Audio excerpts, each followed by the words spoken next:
The wind was cold, and the air smelled of damp earth. It had been days since Sarah had last heard from her old friend Mark. They'd been out of touch for years, and now, out of nowhere, he had sent her a strange message. It was a single line, written simply, "Come to the village. It's time to find the truth."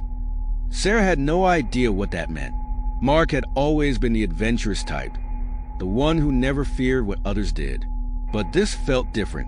She had a bad feeling in her gut, one she couldn't ignore. Still, curiosity got the better of her. What was he talking about? What truth was hidden in the village? Sarah packed a small bag and left her apartment, telling no one where she was going. She didn't want to worry anyone. It wasn't a long drive, but it felt like an eternity as she made her way down dark, narrow roads. Her car's headlights barely cut through the fog that thickened around her with every mile. She passed small houses, fields of empty crops, and finally saw a sign. The Forgotten Village, no entry beyond this point. The sign was old, rusted, and as if forgotten by time itself. Her heart raced. It was almost like something was pushing her to stop, warning her to turn around. But she didn't. She was too close now. The village was unlike anything Sarah had ever seen. The buildings were ancient, with cracked stone walls and roofs that seemed to sag under the weight of time. But it wasn't the architecture that caught her attention. It was the silence. There was no sound at all, not even the usual hum of insects, not the chirping of birds. Just silence. Sarah stepped out of her car, her feet crunching on the gravel beneath her. The town seemed to be abandoned. The houses stood empty, but they weren't dilapidated. They were just still. There were no signs of life, no movement. It felt wrong, like time had stopped. She walked deeper into the village, her footsteps echoing off the empty buildings. Mark had to be here. She had to find him. She called his name, but there was no response. The wind howled through the trees, but that was all.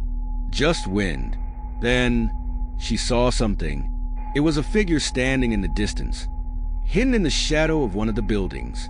She squinted and called out again, this time with hope. "Mark!" The figure didn't move. Sarah's heart skipped a beat. Something wasn't right. It wasn't Mark. The figure was too tall, too still.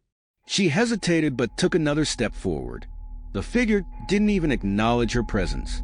It just stood there, facing away from her. Curiosity, combined with a sense of unease, made her approach. As she got closer, she noticed something worse. The figure wasn't a person at all. It was a statue, weathered and worn, of a man with his hands outstretched. His eyes were wide, staring into the unknown, and his mouth was open in a scream that seemed frozen in time. Chills ran down Sarah's spine. She turned quickly, her breath quickening. She had to find Mark.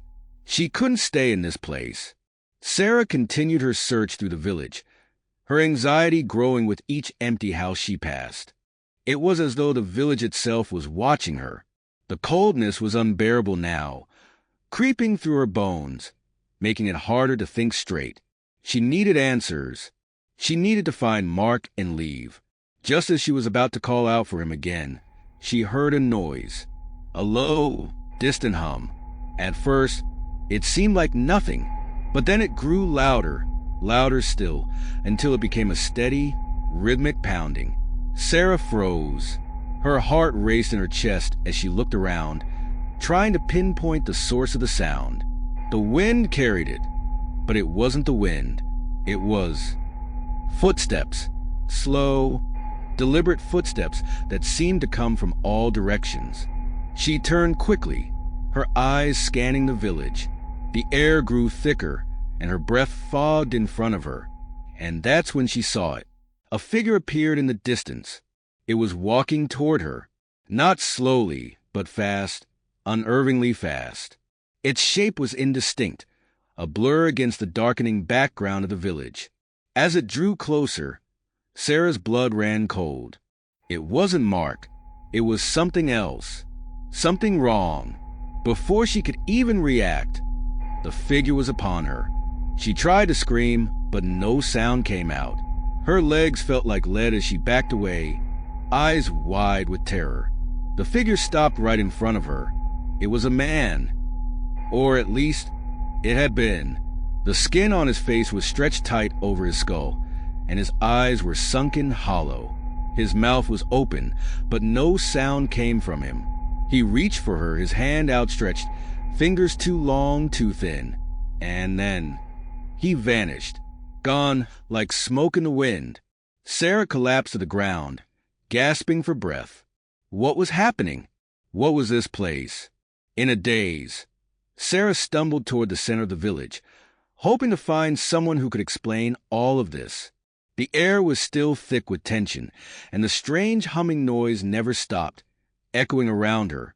The village was like a maze, twisting around her, leading her deeper into its heart. Every corner she turned revealed another piece of the puzzle, but it was a puzzle that didn't make sense. Finally, she reached the center of the village. There, in the middle of a square, was a large stone monument. It was covered in strange symbols that Sarah couldn't recognize. She stepped closer, her heart pounding in her chest. Suddenly, a voice echoed behind her. "You shouldn't be here." She spun around. A man stood there, a weathered old man with deep lines on his face. His eyes were full of sadness, and his voice trembled as he spoke again. "This place. It takes people. Once you enter, you can never leave." Sarah felt her blood run cold as the man stepped forward. He looked like he had been here forever, his clothes tattered, his hair long and unkempt.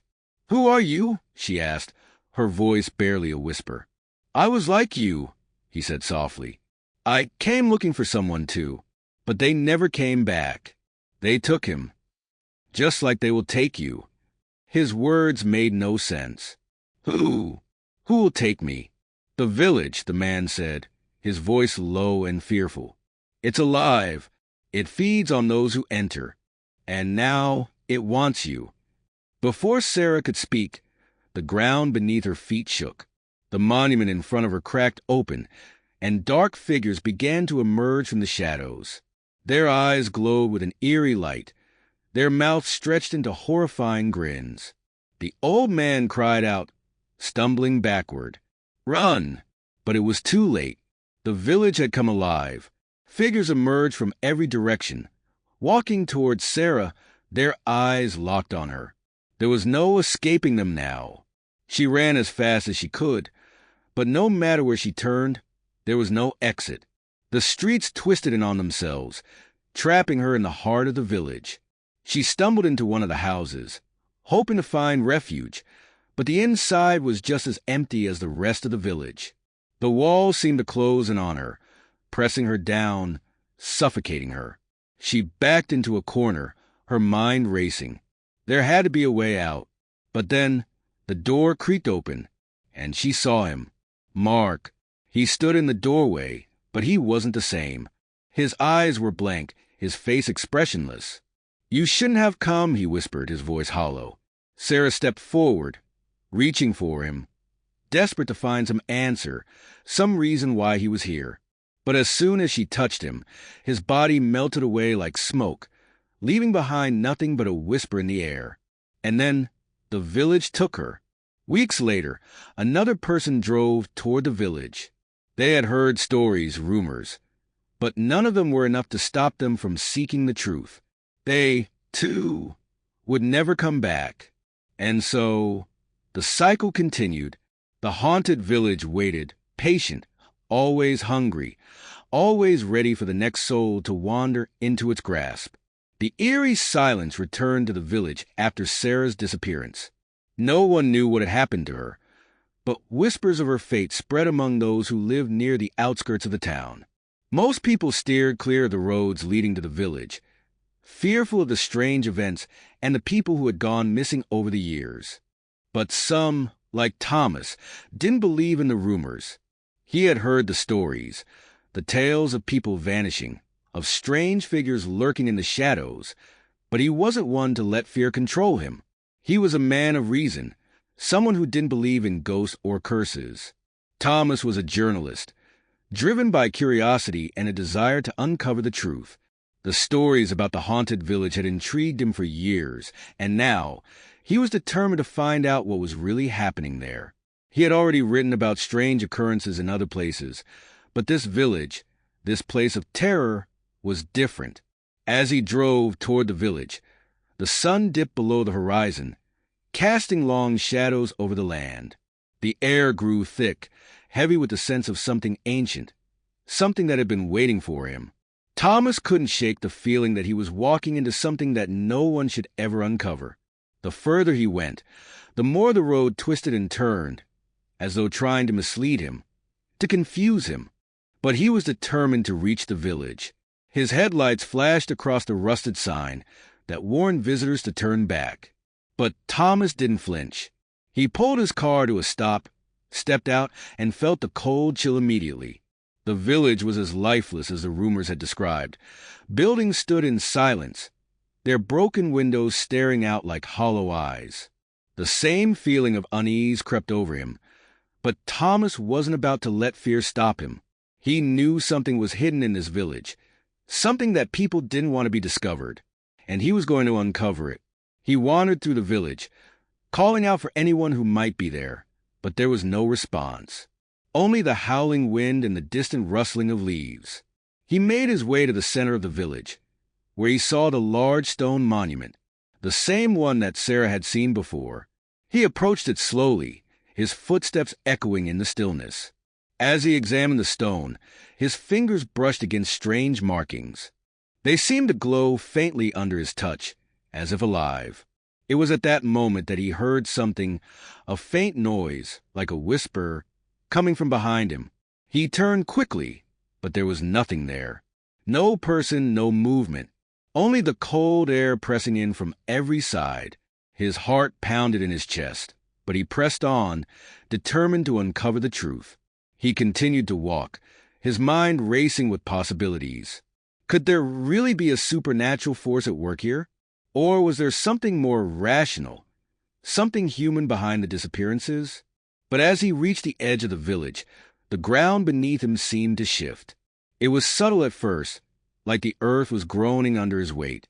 Then, the sound grew louder, a deep rumble that shook the very foundation of the village. And that's when the figures appeared. They didn't walk toward him, but seemed to emerge from the earth itself, rising up like shadows from the ground. Their forms were tall and thin, their faces obscured by the darkness that clung to them. They moved slowly, deliberately, as if they had been waiting for him. Thomas took a step back, his breath catching in his throat. He had heard the stories, but nothing could prepare him for what he was seeing now. These figures weren't human. They were something else, something that defied explanation. One of the figures reached out, its long, bony hand extending toward him. Thomas froze, his legs turning to jelly. He couldn't move. He couldn't breathe. It was as though his body had betrayed him, trapped in the grip of something far more powerful than he could understand. The figure's fingers brushed his arm, and in that instant, Thomas felt a coldness that sank deep into his bones. It was as if life itself was being drained from him. And then, the world around him went black. Days later, a search party was sent to find Thomas.